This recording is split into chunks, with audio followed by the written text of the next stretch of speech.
Yeah, I've been watching the news. I know, unbelievable. So close. No, what? Of course it was real. What are you talking about? Don't buy it. Yeah, I agree with that. That's very true. Wow. Okay, I gotta go. Talk to you later. Okay, bye, Satan.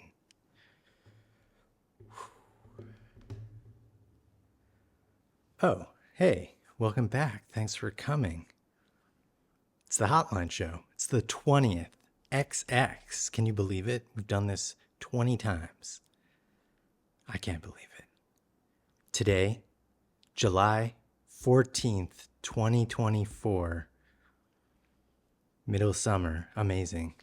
Now, if you don't know the Hotline Show, people call the number. It's in the description. Leave a message. Ask a question. Comment. Suggestion. If you don't want to call the number, or you're outside the United States, that number doesn't work, record a voice memo on your phone. Just email it to me. You can find my email address. It's pretty easy. I forgot the intro. Hold on one second. Sorry.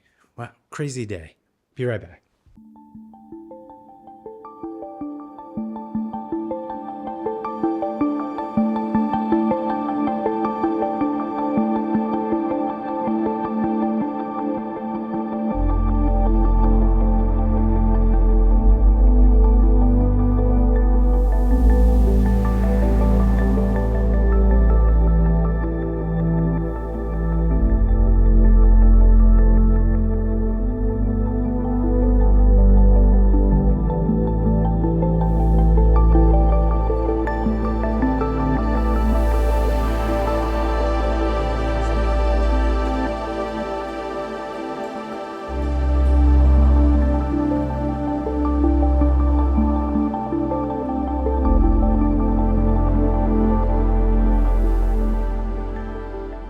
Flying that drone. Did you see that? What a sunset.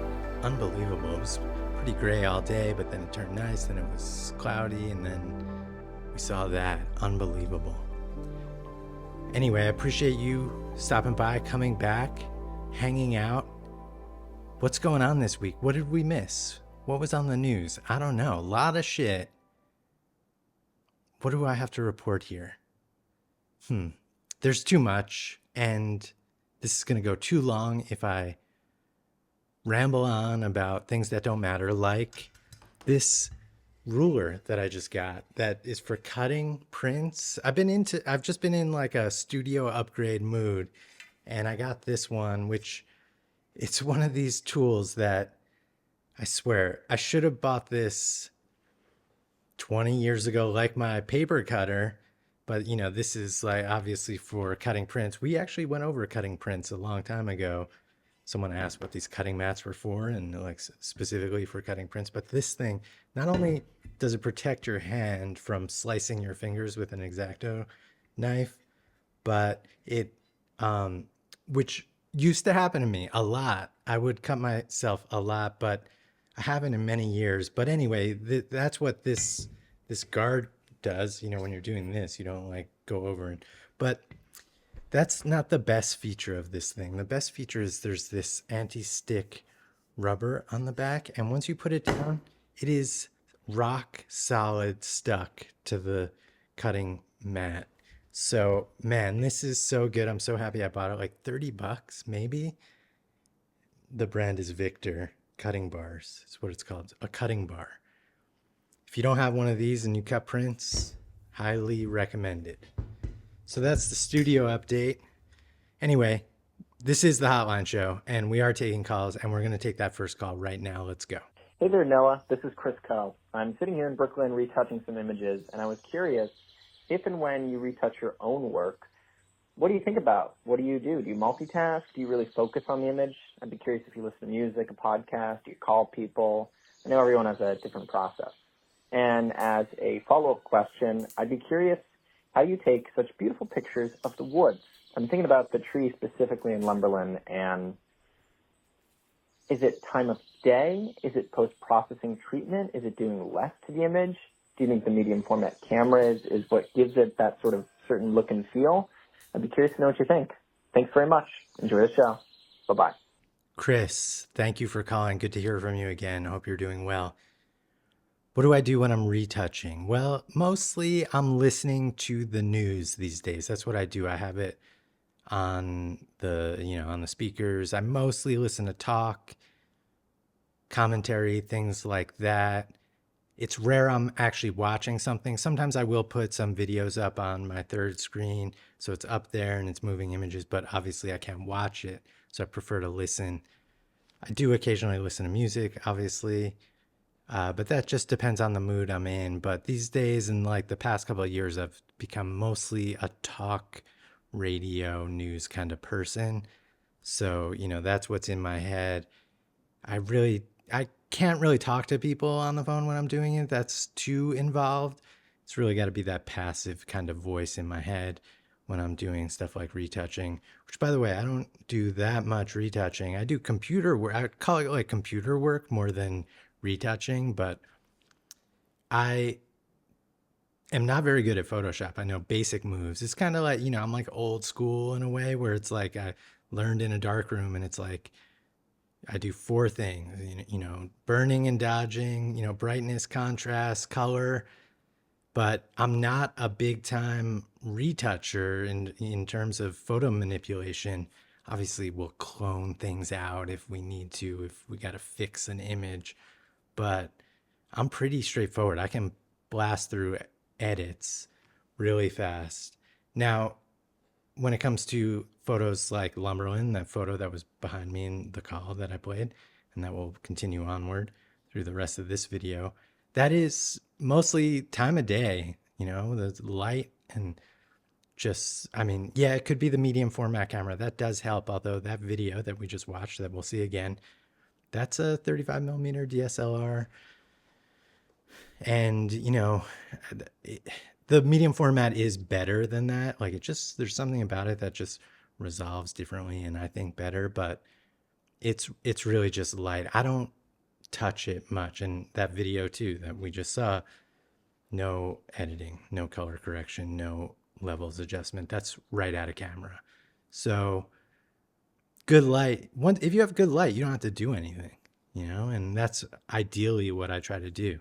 Is like nowadays shoot when the light is the best. If I were to take that shot in the middle of the day, is the sun on my face? Can you see me? This doesn't look that bad. It's 10 a.m. It's sunny out, so that maybe helps. I'm using a DJI Osmo, and it's stop and a half underexposed, which I think is the correct thing to do. But what is correct? What is the right way to do anything? There is no right way. There's definitely wrong ways. Maybe. But it's just a combination of factors and personal preference and feeling the vibes and the zeitgeist and your inability to feel shame or emotions. It's intuition. It's trusting your instincts. But it's also technical. And theoretically, when something's technical, anyone can do it. But maybe not everyone can actually do it, even though you technically could do it. You know what I mean? Maybe sometimes things are inherent. They're just in you, and you can't help it. And if we were to stand side by side with the same equipment, take the same photo at the same exact moment, mine might just be better. For some reason. Why is that? Chris, thank you for that call. We're going to go to the next caller. Hey, Noah. This is Tom from Wisconsin. calling again. Out walking my dog. Hey, so I've been thinking about Apple boxes lately. I know that you're somebody who uses Apple boxes a lot. And I remember a recent-ish newsletter where you had some actual old Apple boxes that you turned into assemblages and photographed. Thought that was pretty cool. But I guess the Apple boxes I'm thinking about are the, like the Matthews Apple box that you use in a photo studio, things like that. I noticed that you painted yours. Just kind of wondering why you painted yours, how that process went. I don't know. How many Apple boxes is someone supposed to have? That's a question I keep playing around with. I teach photography, and the school, we got some of the mini Apple boxes from Matthews. I kind of like those for tabletop stuff. I don't know if you've ever used those or not. They work pretty well. So hope everything's well in upstate New York. It's a little muggy here in Wisconsin. So thanks a lot. Keep up the good work. Dig in the direction that the Hotline Show's taking. So thanks a lot. Take care. Bye. Tom from Wisconsin, thank you for the call. I appreciate it. Good to hear from you. Apple boxes, one of my favorite topics, and I'm not even joking about this. I love the topic of Apple boxes. I think Apple boxes might be my favorite piece of photo equipment / gear that anyone can have. I've got 3 Apple boxes right here. This is a quarter apple, or wait, half apple, quarter, and then the pancake up top here. And yeah, these I painted white. I have probably maybe 8 different Apple boxes in various sizes. The camera that I'm looking at right now is sitting on top of a full Apple box. I have another full Apple box over here out of frame. I have some in my other room that I'm using as just like bookshelf, like book holder. I think the thing I like most about Apple boxes is they're so versatile. You can use them obviously as props. You can use them to hold your gear, hold furniture, sit on, stand on. A good Apple box can be used in so many different ways, and it becomes furniture, which is why I have painted some. I mean, I forget what the original color of these were, probably just like a light wood, and I was using them as props, and I just painted them. I don't know. Oh, this might have been like a sort of like had a varnish on it, which I didn't like, and it was sort of that yellow wood. I don't really love yellowish wood. I like a more warm wood color. Some Apple boxes I bought. My favorite place to buy Apple boxes is the Set Shop because they're unbranded. Those actually cost between like $73 and $80 for a full Apple, which is actually in line with what they should cost. I mean, I guess there's a bunch of manufacturers out there, and I was looking it up beforehand, and it looks like you can get a full Apple box between $50 and $80. I would probably say the more you pay, the better the quality. But the Set Shop makes really nice untreated wood that you can stain. And I've been actually meaning to stain a few of my Apple boxes, but then you got to decide on the color. And so it just becomes a thing, but it's also a project, and that's what's fun. And I also like when Apple boxes look used and patinaed and they just get stuff on them, and they're just like worn. I don't like when an Apple box looks new, like an old rugged Apple box. So yeah, I mean, they sell these full sets too that they all slide into like the big box, and then you can slide them all. I think that I've never had those. I've seen them in real life. I don't know if I'd ever get one of those. They tend to be more expensive, and also you don't really need to put them all together like that. Like, it's good to have them just scattered about. I think the full a half apple and a quarter apple is, I mean, just have the whole set. The pancake is probably the least useful, but then every now and then you need it. So having one of everything and then a bunch of full apples around is always a good idea.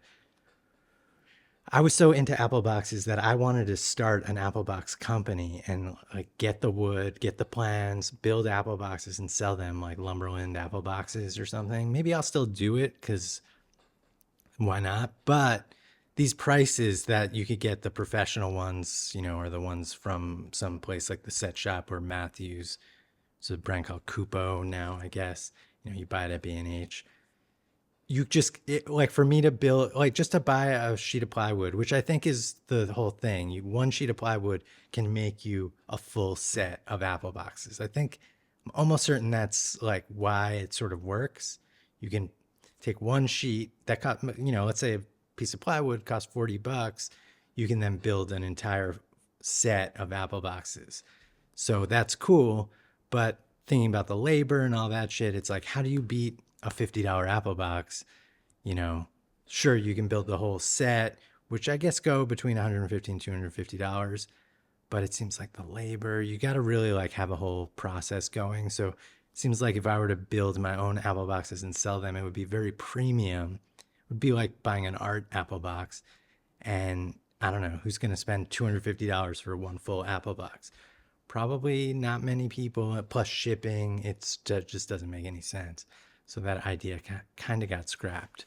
But maybe we'll do it. Anyway, that was sort of a long aside at the end there. But apple box is a great question. Tom, thank you for calling. I appreciate it. Next caller. Hey Noah, this is Tim in Portland. Big fan of the show. Gives me a lot of inspiration. I'm really grateful for that. My question to you is about your chickens. In particular, I would like to know if you collect the eggs that they lay, and if they do produce a lot of eggs, do you eat them all, or do you have neighbors that you can give the eggs to? Also, the roosters. I've had some pretty bad experiences in my life with roosters, and I'm curious if your roosters are docile or are they sometimes aggressive towards you. Love the show. Have a beautiful day. Tim from Portland, thank you for the call. I appreciate it. Chicken question, great question. Now, the eggs, yes, we get a bunch of eggs. I don't know, a couple a day. It depends on the season, and it depends on how many chickens are around or still alive. These days, it's about 2 or 3 eggs a day, but there's a whole bunch of new chickens that haven't started laying yet, and they will. So there should be an abundance of eggs soon. And obviously, it's too hard to eat all of those eggs. I do make eggs mostly every day, and they're good and delicious. And, it's as fresh as it gets, like literally. Just, it's good. And it's almost impossible to eat supermarket eggs. Even farmers market eggs, I think, taste and look old. So, it's spoiled by how good and the quality eggs that I have. But yeah, too many to eat. So of course, like I'll put together a dozen eggs for people, neighbors, friends. If someone comes over, I just give away eggs. I'm not selling them, although I have said in the past that my eggs are worth $20 an egg. They are. Of course, no one's buying them for that much money. If someone wanted to give me money for them, I would gladly accept it. I don't turn down, if someone's offering me money, I'm not too polite to not accept it. I'll be like, thank you very much for your money. I'm taking it. Here are your eggs. But if you don't do that, I'll still give you the eggs. Regarding the rooster and roosters. Now, my roosters, and I've probably been through, 6 or 7 different roosters have come through the farm here. Marcel is still around. He's the oldest rooster I've had, but roosters have come and go. There's been Stompers, there's been Sam. Now there's Marcel, there's Kevin, and there's Max. Max is the new rooster. So there's 3 roosters here. Never really had a violent, actually there might have been a violent rooster way back, but not going to say what happened to that one. But the ones that have been named, like Max and Kevin, Max is young and he'll actually nip me. Like if I come down, he's all horny, he wants to hump like a hen. He'll get all fired up and he'll bite on my finger, and it kind of hurts. But mostly because we spend so much time around the birds, they've they're not violent. So that's good. I mean, it's possible Max gets really violent. It might be too early to see, but probably not, just because we spend a lot of time around him and hand raised. And he's not just like a rooster that ran in a coop that, the food was thrown at him and he doesn't know what people are. So I think that might be why my roosters have always been calm and I can pick most of them up. Kevin, especially, I can just grab him so easy and he's just stoic and calm. He's never shown any aggression towards me. But that's not uncommon. I've experienced a violent rooster in real life. It's very scary. And I've had people who've come and done work on the house and they see a rooster and they get really scared because they've had really bad experiences with roosters. So I definitely empathize with that. And I've seen how, people can be when they've had a traumatic experience with a rooster. And it could be scary. They are, especially if they're bigger and they have their spurs, it can be very dangerous. But fortunately, all of my roosters have been very cool.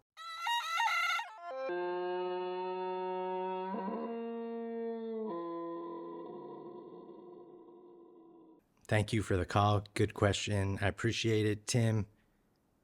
Next question. Hey, Noah. Vlad from Georgia here. Georgia country, not the state. I just got your zine and postcards, Protect the Network. Thank you very much for them. I love those kind of things which provoke thoughts and reflection about something. And my question is about that, actually. Do you see the reflection process as something that helps you or sets you back? I do reflect a lot myself, and while I see some pros in that, it also makes me struggle a lot. So I'm interested in your take on that. Thank you. Have a good day. Bye. Vlad from Georgia. Wow, Georgia. What an amazing country. Maybe I'm embarrassed to say I don't really know much about Georgia, the country. I did look up some photos of it, and it looks beautiful. But yeah, I don't know anything about your country. It's fascinating. I'm going to look into it more, try to learn a little bit about what's going on over there. And thank you for ordering the zine and the postcards. I appreciate it. It's amazing. I don't remember sending it to you. Maybe we did that address in the US and then it's forwarded it. I don't remember. But it's cool. It's going around the world. I appreciate it. Reflection, thoughts and reflection, and does it hold me back? I don't know if I totally understand this question. I mean, I feel like all art is about that reflection process to a certain degree, right? Like, don't we have things that we think about, maybe personally, that we work through, and we sort of work through it with how we express ourselves with art? I mean, I don't know. I guess like maybe some of the work I do has nothing to do with my emotional or personal experience, and it's just sort of like, a representation of reality, and it doesn't really have anything to do with introspection and that type of emotional behavior. So I don't know, I hope that doesn't hold you back, like thinking about things emotionally and then trying to apply that to your work. I feel like you should use those emotions. And it doesn't have to be so obvious, right? Like it can be subtle. You put it in your work that way. But yeah, I mean, I don't know. I just get like ideas in my head. Sometimes they're personal, sometimes they're not. And then I just run with it and I use it. And, also art, when you're making things, like not everything has to be so real. A lot of the things I say and do are embellishments of reality, right? Like they're not totally exactly how things are. They're made for you make it better than reality. I think a lot of photography is like that. I assume you do photography, but I think with any art. So yeah, I mean, I hope I was interpreting your question correctly, but yeah, try not to let that stuff get in your way, and use it and work through it, and just make stuff, man. Just make it. No one. I know so many people, and especially people I went to school with, and I think about them still, like 20 years later, who just were so talented. They were so good at what they did, like, and they were so smart. And I think that actually held them back. I think in some ways, because I'm kind of dumb, that helps me, because I don't overthink it. I definitely get lost in my thoughts and like have hang-ups about things, but I just put it out there, and it's like, yeah, maybe I'm dumb. I just said I am. It's like just dumb to put it out. But the people who just get too wrapped up in it being perfect or just not being right, it's never right. And it only gets better. And once you build that momentum, it just keeps going and going. And then you start feeling it, and then you start getting that style and that thing that is you coming out of you just naturally. And then you're not even embarrassed about your work anymore. I was thinking about this before, how I used to kind of feel embarrassed about a lot of the things that I made. Like I'd make something and put it out and I'd feel sort of insecure about it. But now, well, I might still feel that way, just don't care as much. And especially in these days, like there's so much shit out there, like no one's watching, no one cares except for you. And that's why you just got to push through that. Go there. Vlad, thank you for calling. I appreciate it. I appreciate your support. Call back anytime. Last caller.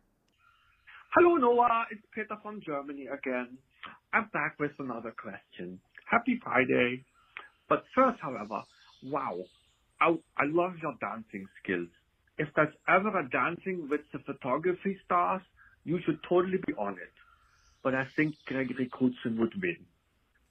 Okay, you mentioned politics as a potential topic, and I seem to remember that once you seriously considered running for office yourself in upstate New York, as a Democrat, I presume. However, you uncovered something that made you decide against it. What's the story? If you can share. Personally, I would love to have you as my elected official, but I live in Germany, of course. Okay, thank you. Peter from Germany again. Thank you for calling. I appreciate it. Calling on a Friday, recording on a Sunday. Today is Sunday, but yes, Friday. Thank you. How do you know that I ran for office? Well, I didn't really run. I highly contemplated running, and I went through a lot of the process, basically got to a day before getting on the ballot, and I dropped out. And like, how many people know this? Like, I know my friends know this, my close friends. Maybe I posted about something online, but how would you know this?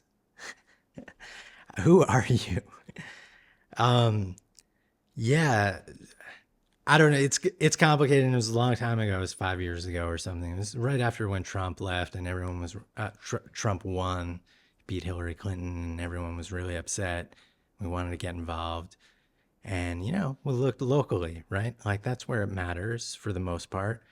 And it was a really interesting experience, like learning about small town politics and how it works and who are these people. And I did meet a lot of people and learn the characters, and I learned the game.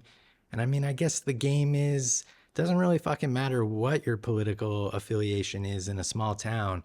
You could, if you're a Republican, you can run as a Democrat, and that's what people do in small towns, especially in rural America. I don't know, rural New York, there's tons of Republicans around.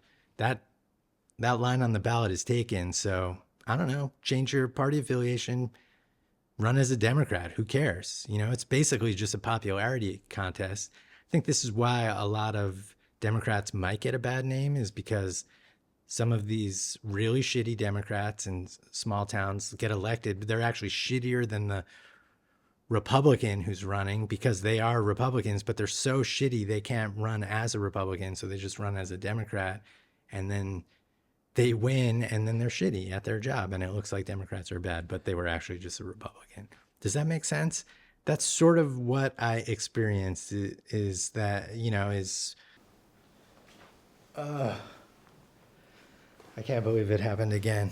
Okay, so halfway through recording the answer with Peter, the camera stopped recording, and I know why this is happening. It's because this camera only records 30 minutes at a time. So I've been sitting here one take just recording, and then it just stops. Doesn't make a sound, just stops recording, and I didn't realize I'd gone over, and I recorded all of Peter's answer and then the closing of the show, and nothing came out. So it's better I just don't say what I did say, but I can't do it again. It's too late for that. But I guess the thing is, Peter, who are you? Like, should I be worried? I mean, you could, maybe I posted about running for office on my story. Like, are you that into it? Or are you George? Or are you Chris? Or are you, I don't even know who you could be beyond that. And that's what's so wild about it. I wonder what else you know. And I wonder if I need to get a security detail. But I also appreciate you calling. And if you are just a super fan who knows everything about my life, that's cool. It's cool. I mean, what else? This is what we do. Sort of not really a public figure, but, I put stuff out there. And so thank you, Peter. Thank you for paying so much attention. And thank you to everyone who's still watching the Hotline Show. I appreciate it. Do the stuff, like, subscribe. That's it for this week. I might not be back next week. I've got a whole lot of shit going on. I've got a few shoots. I've got shows I'm printing for. I might have this job following week. An exciting development having to do with land. So I've got a lot on my plate right now, and like this, unfortunately, I know we've been doing this for 20 weeks, but unfortunately it still has not become my full-time job. We're trying to get there. Maybe you just need to like harder and subscribe again, and maybe tell a friend. I'm not complaining, because I like doing it. If it was just 10 of us, that's fine. But the point is, we don't have any sponsors yet. So unfortunately, this has to take a secondary position to the things that might make me money. I wish it didn't have to be that way. Imagine we could do the Hotline Show with a budget, and then the beginning had like not only music, but like a graphic, and there was production, because I could just spend all my time on it. Imagine. That would be great, but we're not there yet. Maybe next year. Maybe it's still a couple years from now. But it's only going to happen if you call that number. So call that number below. Questions, comments, suggestions. What's going on in your neck of the woods? I'd love to hear from you. Thank you again. We'll see you soon. Maybe.